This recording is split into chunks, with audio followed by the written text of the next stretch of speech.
ప్రతీకారం. ఎవరికైనా బాధ కలిగించాలనే భావన.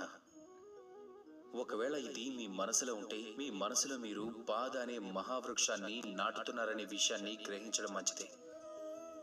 ఎందుకంటే ఒకరికి దుఃఖాన్ని కలిగించాలనే ఈ భావనే విత్తనంగా మారి తమరి మనసులోనే పుడుతుంది, మీ మనసులోనే మొలక వేస్తుంది, చివరికి మీ మనసులోనే అతిపెద్ద వృక్షంగా పెరిగిపోతుంది.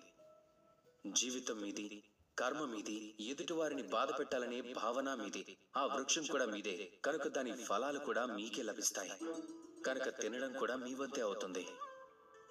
గుర్తుంచుకోండి, ఎవరైతే దుఃఖాన్ని ఇవ్వాలని లేదా బాధని కలిగించాలని కోరుకుంటారో ఆ వ్యక్తికే దుఃఖం, బాధ కలుగుతాయి.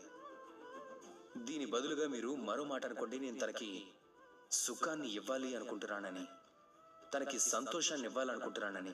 అప్పుడు కూడా బీజం మీ మనసులోనే పుడుతుంది, అది కూడా వృక్షంగా మారుతుంది, దాని ఫలం కూడా తమరికే లభిస్తుంది. ఇక్కడ గ్రహించాల్సింది ఒక్కటే, ఆకాంక్ష. ఆ ఆకాంక్ష సత్యమై మీ ముందుకొస్తుంది.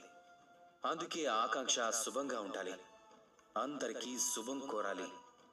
మీ శుభం ఎవరు కోరుతారని మీరు ఆలోచించకండి. మీరు గనుక సత్కర్మలను ఆచరిస్తూ ఉంటే అప్పుడు మీకు కూడా మంచే జరుగుతుంది. కనుక మంచి మనసుతో ప్రేమగా పలకండి. రాధా కృష్ణ.